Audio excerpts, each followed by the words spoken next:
In question 2a, we're asked to find all the values within the range 0 to 360 of the expression, the equation given, 12 cos squared theta minus 5 sine theta equals 10.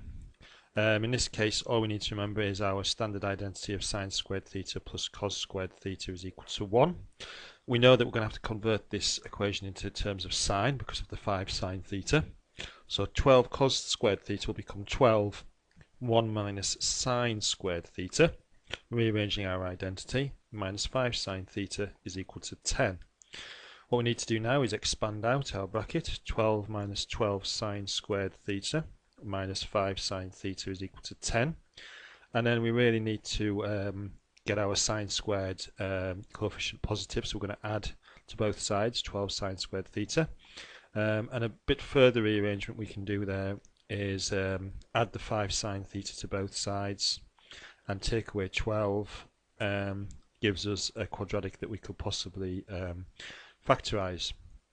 As is the norm, it's usually the middle two factors that factorize. It doesn't happen all the time, but I'm going to go for 4 sine theta and 3 sine theta here. 2 is prime, so you're left with 2 and 1 being the only obvious factors there, factor pair there.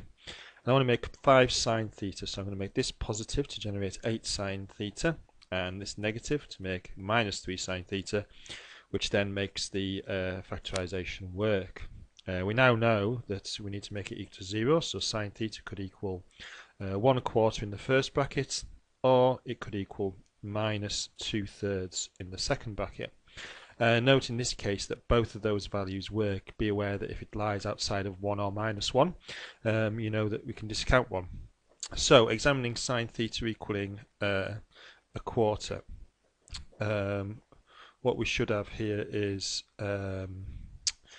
theta is equal to 14.48 degrees from the first answer on your calculator. But using the symmetry of the curve, if we're examining a sine theta curve, we can see that our next value will be 180 minus 14.48 degrees, which is going to give us 165.52 degrees.